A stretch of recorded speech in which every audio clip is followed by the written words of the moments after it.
And I was like, next time I got a chance to get free of him wrestling around with me and tickling me, I was like, I'm going to get away from him, run away from him. So I ran out the master bedroom, and our house was, shaped like a big rectangle. I ran down the hallway, and I ran through our dining room out onto our balcony. And I ran all the way down our balcony and back in through the other doors into the master bedroom. My dad was chasing along after me, I'm going to get you. And I believe because he, had a few too many to drink, he tripped and fell over the edge.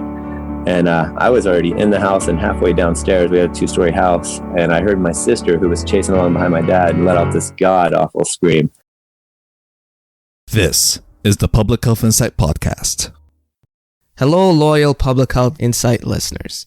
My name is Gordon, and I'm joined by the Public Health Extraordinaires, LaShawn, Linda, and a special guest who will be introduced in due course. In our previous episodes on opioids, harm reduction, and safe consumption sites, we've touched on some health indicators at the population level and what public health can do to have the greatest impact. We've also shed light on self-harm and suicide and which populations are disproportionately affected by these negative health outcomes. The Movember Foundation has the ambitious goal of reducing the rate of male suicides by 25% by 2030 and is committed towards creating an environment where men are seen as strong for taking action to be mentally well and are supported by those around them. In this episode, we'll be taking a deeper look in the forest of the trees and highlighting the lived experience of someone who has struggled with mental illness and has found a way to engage in a path of recovery through coping, resilience, and social support systems. He is a high school science teacher and a coach in Los Angeles, California. He's happily married with 3 amazing children and has been competing and coaching in triathlons and endurance races for over 2 decades. He's a strong advocate for mental health and mental awareness. Please join me in welcoming to the Public Health Insight Podcast, author of the book titled Tripolar, the story of a bipolar triathlete, Tim Davis. Welcome to the podcast, Tim. Welcome, Tim. Thanks, Gordon, Linda, you guys, for having me on the show. It's a privilege and an honor to be here on your podcast. Awesome. It's our pleasure to talk to you as well. We're a public health podcast. We primarily focus on, the big picture, but a lot of times the important stories in between are missed. So we're excited to share your story today. Yeah, thanks. I'm excited to hopefully share some of my experience, strength, and hope that will help others. Because that was kind of the goal when I wrote the book. Was you guys have looked at my book and know my treacherous journey. And there were some dark years, and I'm hoping that I can be a beacon of hope for other people who maybe are in some dark places now, and let them know there is another side. If you do some work and change some things, you can make positive strides in your life. Definitely. And on that note, the Substance Abuse and Mental Health Services Administration indicated that more than 2/3 of children report experiencing at least one traumatic experience by the age of 16. And some of those potentially traumatic events include, community or school violence, witnessing or experiencing domestic violence, and the sudden loss or violent loss of a loved one, to name a few. So in your case, I wanted to focus particularly on that traumatic event that you write about in your chapter 1 of your book, and the name of the chapter is Falling. Are you comfortable sharing that experience that involved your father? Oh, yes. I'm very comfortable now. It took me many years to get there, but yeah, I'm happy to talk about it. Definitely. So if you don't mind just taking us back to the moment that you described in your book and touch on how, the immediate effects on you and your family. Okay, so just a little background. I'm from a big Catholic family. My mom's side was the Catholic side, and her parents wouldn't bless the marriage unless my Baptist father would convert to Catholicism. And they went on to have 7 kids, and I am the 3rd oldest of 7. And at the time, growing up with my dad, he was he drank quite a bit. I've learned through my own experience in Alcoholics Anonymous that you can't really label anybody else an alcoholic, but he definitely drank above the average amount, kind of a heavy drinker oftentimes. He had a firm hand with discipline. And me being the 3rd oldest, I had my sister was the oldest, and then my brother was the next oldest. He was a year younger than her, and he was 4 years older than me. And he was got the brunt of my dad's kind of abuse, but he was also a very unruly child, always defiant.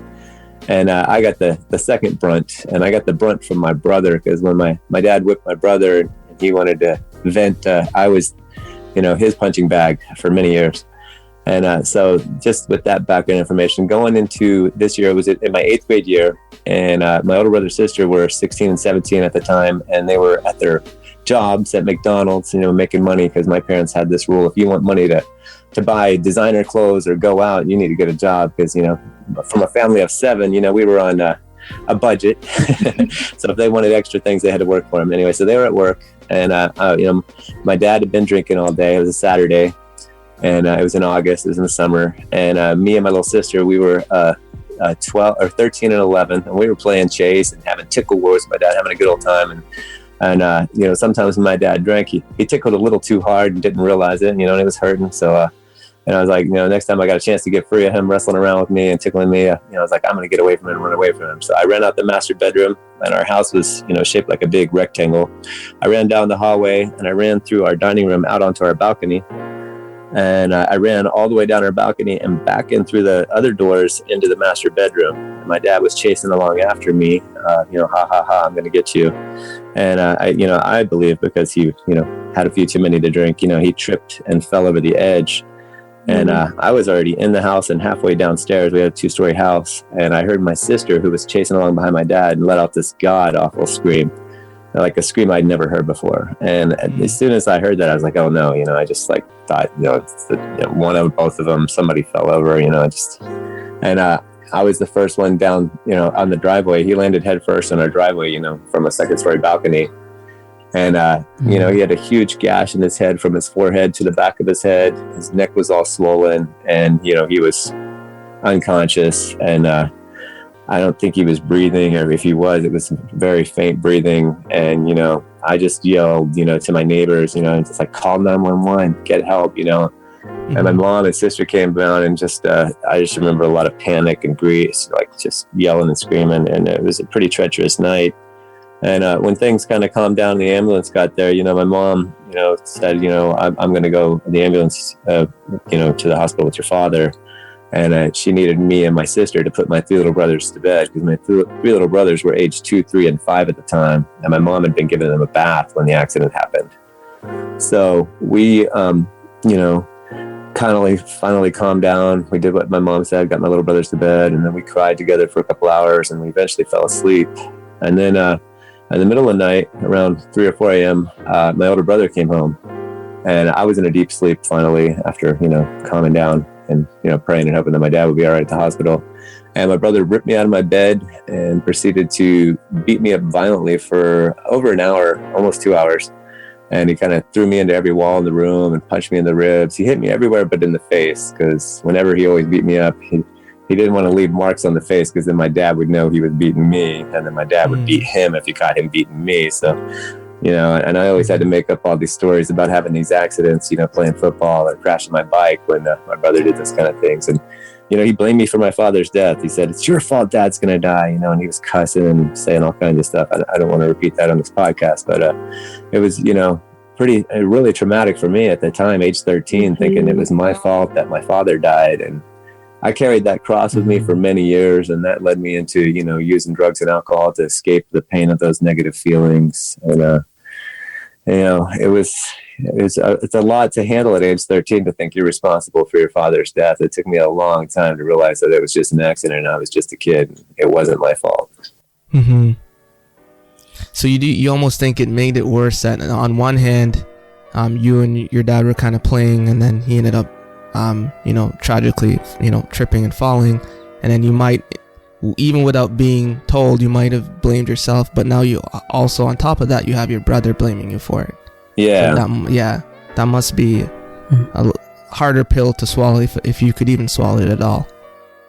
Yeah, it was a very hard pill to swallow. I had a real hard time with that, and I didn't realize it, but that's when I really started self-medicating with marijuana and alcohol, because I had already been using marijuana and alcohol for a few years, just here and there, because my older brother, being the good older brother he was, when he got into junior high, he started doing that stuff, and he let me start doing that stuff. So I was age 8 years old the first time I drank and smoked weed with him. You know, he was 12 years old doing it. So I already knew the effects, and then I enjoyed the effects, you know. So I don't believe that that traumatic event caused me to become an alcoholic addict. I think it's genetic and I was born with it, but that was definitely like, and all the rehabs I've been to, and you know, the step work and therapy work I've done, they ask you if you can pinpoint an event in your life where you started to use, you know, to escape negative feelings. And it was definitely the traumatic event of losing my father and being blamed for his death, when I sought to drink and get high to escape feelings that I just didn't know how to process. And my mom never got therapy for any of us either. My mom just said, the only therapy I need is a Catholic priest. And that's what said the same thing to us. The only therapy you need is a Catholic priest. And that was, you know, this was 1987. And I don't think, you know, therapy was as, I guess, looked upon as good as it is today. You know, I think back in the time, definitely in my family, you know, if you needed therapy, you know, it might be considered a sign of weakness or something. So that kind of mentality and stigma around getting mental health help back then was worse than it is now. Yeah. You mentioned in your book that, you know, not only did your dad die as a result of this event, but also in some ways you mentioned that your mom was never the same, and in some ways you've lost her as well. Can you touch on that a bit? Yeah. So my mom, you know, she lost my father that year, and then a month later her father died. So she lost her husband and her father within, you know, maybe it was 2 months, but within months. And she was stranded with 7 kids, ages, you know, 2 to 17. And she hadn't been working. She was a stay-home. I mean, she had college degrees and master degrees and even doctorate degrees. But so now she had to go back to work. And after my dad died, you know, there were kind of a lot of bills that were unpaid. He owed a lot of money to the IRS. And, you know, we almost lost the house. And she worked her tail off to, you know, make sure we kept the house and tried to keep us in Catholic schools. But that eventually became too much to afford. And she just worked all the time. And my relationship with her before that was, you know, my brothers and sisters always told me I was their favorite because I was always the brightest out of all 7 kids. And I did very well in school, and I was, you know, offered the opportunity to skip several grades, but she never let me skip grades because I was the shortest one in the class. And she wanted me to stay socially with my peers, you know, so, but, yeah, she worked all the time. And after that, it was just all about business. You know, she's like, she'd come home from work. She's like, did you do your homework? Did you do your chores? You know, and she never had to ask me if I did my homework because I always, you know, got straight A's. But, you know, and that was it, you know, and then she went into her room and, you know, or she dealt with my little brothers because, you know, they were young and they still needed a lot more attention than a 13-year-old did. So I just felt like all through high school, our relationship was just about business when I did see her, but most of the time she was working and not even home. Yeah, so I wanted to bring it back to the coping side of things. And I know you mentioned in chapter 3 called First Addictions. And this is important because, you know, almost 74% of adults suffering from substance use disorder in 2017 also struggled with an alcohol use disorder. So if you could talk us through, you mentioned first being addicted to sugar and then moving on to more harmful things, and how it brought you to things like cigarettes and other drugs. Okay. For me, I guess my experience going to many Alcoholics Anonymous meetings and Narcotics Anonymous meetings, you know, people share their story. And you know, and when I first was trying to get sober, I went to a lot of speaker meetings where the speakers would share for 45 minutes. And the general format is they spend 15 minutes, sometimes a little more, talking about what it was like. And then they spend some time talking about what happened and what it's like today. And one of the things I identified with a lot of speakers, where they talk about their first addiction, a lot of them, it was sugar. You know, there's the sugar in alcohol. And for those of us that have alcoholism and addiction and addictive personalities, you know, I've always said I'm addicted to anything that is addictive. You know, if I haven't tried it yet, if I do try it, I'll become addicted to it. And sugar, yeah, I was a little sugar fiend. I used to shoplift candy because my mom wouldn't buy me candy. And then it was books. I really got into reading, and that was like to escape, because I could lock myself in my room and just read books and get away from the abuse from my older brother and kind of get some peace and quiet from the rest of the, you know, a house with 9 people in it and 7 kids. You know, it's not very quiet most of the time. So I escaped in books was like kind of my next addiction until my brother introduced me to, you know, alcohol and marijuana. things, progressed from there, because the alcohol, when I started using alcohol, that was when I really just felt like I was always an anxious kid. Mm-hmm. And when I drank alcohol, I just, in the AA, that, there's a reading in one of the books where, when we first drank alcohol, we felt this sense of ease and comfort. And when I drank alcohol, like, all my anxiety went away. And I just felt like things are going to be okay. And I wasn't worried about feeling less than other people. I felt like, I'm okay. I'm equal to everybody else. Because, when I was sober, I never felt like I fit in, in one way or another. I just felt different from everybody else. And that's just a quality or characteristic of most alcoholics. In AA, they say we think we're terminally unique. And that stuff is really just what now in AA they call alcoholic thinking or disease thinking. We just want to feel like we're different, so we have an excuse to drink and use to escape feeling different, because people don't like to feel different. We all want to feel part of society and part of the normal groups. It sounds like the alcohol was meeting a need for you in terms of reducing anxiety and like feeling comfortable in your skin. And so in that respect, like hearing you explain your story, I think it's powerful, because often for people who have not experienced this, you might think, well, why does someone have an addiction? Why can't they just stop? But when you explain how this met a need for you, it makes a lot of sense. Yeah. I mean, I didn't realize it at the time. I just knew it made me feel good, and it made me feel like that I was at least equal with my peers, and sometimes it made me feel like I was better than them. When I drank or smoked weed, I felt like I could do anything. Yeah. It certainly gave me the courage to ask girls to dance with me after the junior high and high school dances. Because when I was sober, I was just a wallflower. But if I had a few drinks, they were like, "Hey, you want to dance?" I didn't care. Yeah, you mentioned in that same chapter that someone who's experienced addiction, their mind is pre-wired for adrenaline, and you say that in pursuit of this mental hit, individuals kind of pursue increasingly dangerous, thrill-seeking behaviors. And you kind of mention high cliff diving, bridge jumping, bike jumping, speeding, and something called car surfing. Yeah. Can you explain that a bit? Yeah. Okay. Yeah. I don't know. I live in Los Angeles for the last 30 years now, but I grew up in West Virginia. I was born in Atlanta, Georgia. It was a small town. There wasn't a lot to do. And back then we still didn't even have the seatbelt laws. And, me and my older brother, when we were young, he was crazy. And I just went, along with the ride, whatever he said we're going to do. So, there was this old bridge we used to go jump off of. And yeah, the car surfing we did in junior high and high school was, it's basically what you can picture. One person's driving, the other person's standing on top of the car, and they just progressively keep going faster until you fall off.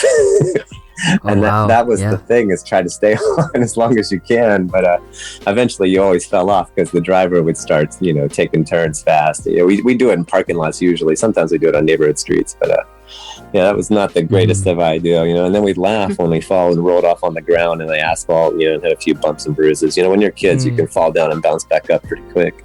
But yeah, not very smart. Yeah, you probably felt that kind of living on the edge was a bit of a freeing experience, which might explain why you continued to do that at the time. Yeah, and also we were football players, me and my older brother, and we just felt like it made us tougher, like we could take hits and give hits stronger. So we kind of, we also used to put on our helmets and smash our heads into lockers, and then we take off our helmet and smash our heads into lockers. We did a lot of stupid stuff. I mean, I hope I don't have permanent brain damage, but it's a possibility. Right. Yeah, you also mentioned that you mentioned football. You also mentioned that it helped develop some mental toughness and, something as an outlet to kind of help you get through, some of this addiction. So particularly, you mentioned that your coach Kearns was almost like a father figure at a very turbulent point in your life. Yeah, he was actually my high school basketball coach. My football coaches cussed like sailors, and they were funny in their own way, but they reminded me more of my dad, because he would cuss at us when he was mad. But Coach Kearns never cussed. I mean, if you've seen the movie Hoosiers with Gene Hackman, he was like him, but like a Boy Scout, and he was just amazing. And he took me in. That was my sophomore year in high school, and it was a year and a half after my dad died, and it was great to have that to fall into. And also at that time, I was riffing with my older brother more, and he was a football star. I was an average football player. So but I became like better at basketball than him. And as a little brother, you enjoy being better than your older brother at something. And I never thought it was going to be football, because he was, he played both sides, offense and defense, and he was just, he was really good. And so I loved having basketball as something that I could be better than him, and something that I could do different from what he did. I mean, we played ball together, many years, and when I got better than him, that was a problem for him too. It's in the book. You probably read that part too. So. Yeah, on the topic of basketball, and we'll get to the Lakers at the end of the podcast. Yeah. But, yeah. So 2020 is not all bad for LA, right? Yeah, you gotta look at some of the positives. But yeah, the year before you started to teach full time, you mentioned that you kind of tore your ACL while playing some basketball. So, and I know that you ended up needing to go on to have surgery to correct the problem. Yes. And the reason I'm bringing this up is because, the most common types of prescription drugs that were misused in 2017 were pain relievers, and tranquilizer stimulants and sedatives and such. And 1.7 million people aged 12 and over had a pain reliever use disorder. So talk us through the process of, hurting your knee, having surgery, and then being prescribed, I believe it was Vicodin, and how that turned into some kind of dependency. Yeah. Okay. So I was age 22, and I was long-term subbing, and I was, I hadn't been as, diligent about my weight training routine as I had been, because I'd go to the gym and I'd like weight room or basketball court, and I just go straight to the basketball court. And also I had been drinking more, so I definitely cut back on the weight training, and I was out there playing ball, and I went down, we stole the ball, and I went down on a fast break, and the guy overthrew the ball, so I ran as fast as I could to catch it, and I I caught it and jump stopped and made the layup, but when I landed, my leg just like split in half, basically is what it felt like. And my knee made this huge pop, and I fell to the ground, and it hurt like hell, and it swole up, and it ended up, I tore my ACL, and I eventually had to get surgery about a few weeks later. It took a little while to get see a specialist and get it all set up. And then after the surgery, they prescribed me the Vicodin, and I was in a lot of pain. I remember when I came out of the surgery, I don't know if they gave the medication right, because when I came out of the surgery, I felt like an axe was sticking out of my leg, and I was like, I didn't expect there to be so much pain. I expected to be on some nice heavy drugs and not be feeling it. And so they gave me that and made the pain go away. And then I clearly remember, because at this point my drinking and using had really progressed, and I was a daily drinker and daily pot smoker. And the bottle said, warning, drinking alcohol with these pills may intensify the effects. And for me, a little light bulb just flashed. I'm like, yes, as an addict alcoholic, intensify effects. That means we must do that. A normal person would see that and say, I'm not going to drink alcohol. But an alcoholic and addict says, hey, this is going to enhance the effect. I love the effect already. Let's go for that. And so that's the first thing I did when I got home. It's like, I remember it was a year after I graduated from college, and some of my buddies who were a year younger than me in college were having a graduation party, because it's like in May. And I went to that party like the day after I had the surgery with Vicodin and alcohol. And, the doctor did say to try and put weight on your leg as soon as possible after the surgery. And I was up dancing with like my leg in a full leg cast because I couldn't feel anything, because I took, more than just the one Vicodin per every 4 hours. I took like 2 or 3 and drank a lot. And I went through that prescription really fast, because you build up a tolerance to Vicodin really fast. And I was popping more than you should. And I really loved the way it felt. And I ran through all 4 prescriptions. And then I, was looking, my little brother had a friend, you could get it, black market or whatever. So I was, since I couldn't get any more through my doctor, I got it that way. And that lasted for probably about 6 months before my connection to the Vicodin had moved away, and I didn't have a connection anymore. And but that was definitely, I didn't realize that at the time, but looking back, as I've done 12-step inventory and lots of therapy, I was I definitely had a Vicodin addiction phase there, and probably would have continued if I had more access to it. What strikes me is how you were introduced to it in such a routine way of, just a post-op, normal pain relief, and how other factors in your life too led for that to become a much bigger issue than maybe you had even thought it could have been. And so, yeah, it shows that it doesn't really mean that, you were seeking this. It just happened to you. And how could you have stopped that? You didn't know. So, yeah. And I did end up using it a few times here and there over the next few years when I could get a hold of it. I ended up using a lot more drugs because I reached a point where marijuana just didn't have the effect that it used to have. It just seemed like no matter how much I smoked, I just couldn't get high like I wanted to. And I was even smoking like, the Chronic and the Kush and the really good weed we have. Well, I have it everywhere, but, that California is known for. And, so then that's when I started doing cocaine and eventually methamphetamine, and things really spiraled, after that.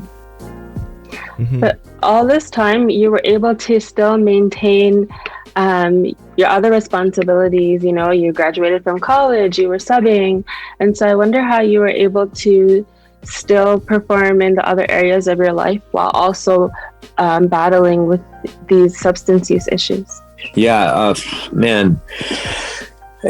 I don't know how I did it either, looking back. I just know that my parents, they raised me to, do your work first and play second. And, if we didn't get A's and B's, we'd get whippings. So I always got A's to make sure I didn't get any whippings. And, by the time my senior year of college rolled around, I really was, I didn't get as good grades my senior year as I did the other years because I was drinking and using a lot more. But then when I started teaching, I found that if I drank on school nights and went into a middle school classroom with a hangover with 35 middle school kids, that just did not work out very well. Because the middle school kids are very talkative and very loud and very energetic. And when you got a hangover and your head's throbbing, that just is a recipe for disaster. So I managed to not drink on school nights, and I would only smoke weed on school nights. So because I didn't wake up with a hangover if I just smoked weed. But then on the weekends, I would binge drink. And that was my cycle for the next few years until I actually stopped teaching to go to my first rehab. And then that began a few year cycle of me going in and out of rehab and in and out of various employment. Yeah, you talk about your experiences, with different substances. And you also talk about how you were going to AA meetings and, taking part of the 12-step inventory. But I want to talk about the relapse rate. So the relapse rate for substance use disorders is estimated to be anywhere around 40% to 60%. And this is similar to the rates of relapse for other chronic diseases such as hypertension or asthma. However, we do want to emphasize that addiction is considered a highly treatable disease and that recovery is attainable. About 10% of American adults who are at least 18 years old say that they are in recovery from an alcohol or drug abuse issue. So, Tim, can you talk a little bit about your experience with relapse? Yeah, sure. I also, just on that note you were talking about, one of the things I learned in my second rehab is that one of our therapists or doctors there told us that, I think it's the American Medical Association, said in order for anything to be classified as a disease, it just has to meet 3 criteria, which is it has to be chronic, progressive, and fatal.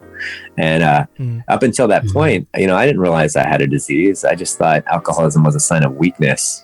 And when he labeled it that way, I was able to kind of get my head around it. I'm like, okay, I've got a disease. A diabetic has to take insulin for their disease. Different people have different treatments. So that kind of opened my mind to, at least, accepting that it's a disease didn't mean that it was that I was just weak and mentally weak. There's a deeper issue here, and a genetic issue, I believe now.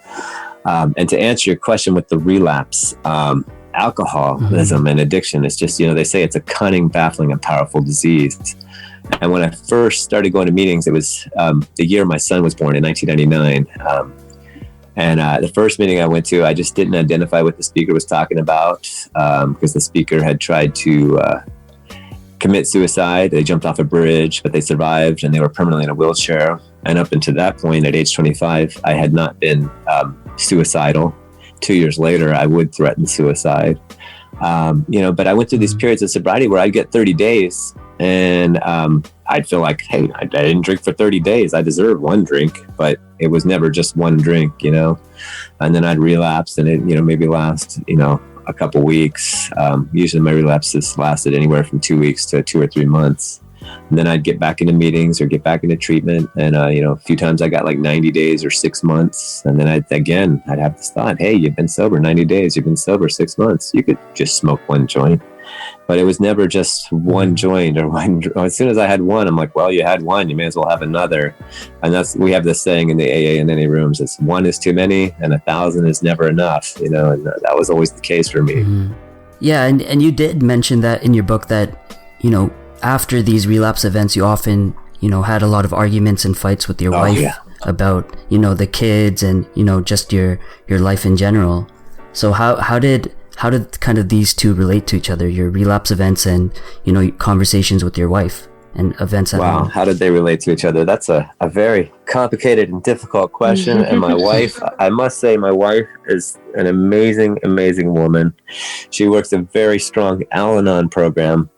And I can't say enough about, the Al-Anon and Nar-Anon programs for the family members of alcoholics and addicts. It help them learn how to deal with their alcoholic or addict, whether they're, in recovery or still suffering from the disease. And, if it wasn't for my wife, I don't think I would have, and having kids especially, I would have ever really felt like I needed to get sober. Because during my whole cycle of drinking and using, until I got close to getting sober, I never thought I was hurting anybody but myself. But my wife, we'd get into these arguments and she'd be like, you need to choose between, her name's Mariah or marijuana, because I was just using marijuana all the day. I'd wake up and I'd smoke. At lunch, I'd smoke. I was just smoking, all throughout the day. And she'd be like, you got to choose between Mariah and marijuana. And I would be such a smart ass because I was still in the throes of my disease. I'd be like, I want Mariah-wana. Because I wanted to have my cake and eat it too. And every time I'd relapse, I'd try to hide it from her. So, I was living this double life where like, I'd say I was going to work out, or, I'd say I was going to a meeting, but, I was going to get high with my little brothers or some friends. And then, in my car, I kept like cologne and eye drops and deodorant, or I'd go to the gym and take a shower and try and get the smell of the smoke and, the bloodshot eyes and everything away, but she could usually tell. And, that was a lot of work. I do not miss doing that. It was a lot of work trying to fool her. And, she felt like I didn't love her because I was lying to her about it. But I just, I didn't want to hurt her because I knew if she found out I was, relapsed and was drinking music again, it was going to hurt her, because she thought if I just got sober, the relationship would get better. She found through Al-Anon that there were some things she needed to work on for her own self and personal growth. Yeah, I'm glad that you share this story, because often when we talk about, substance use, addictions, mental health, we talk about the person that is directly affected because they have the diagnosis, but we often miss the toll it takes on their family, right? Like you mentioned, your kids and your wife, they're very important to you. So a lot of what you do, you're in a conflict of meeting your own emotional needs, as well as not kind of disappointing your wife with your behavior. So it's just that constant struggle of trying to do the right thing, but also being able to address the trauma that you're experiencing inside. And it sounds like like you said, it's a very complicated issue. Yeah. That's why they say alcoholism and addiction are a family disease, because it affects the whole family.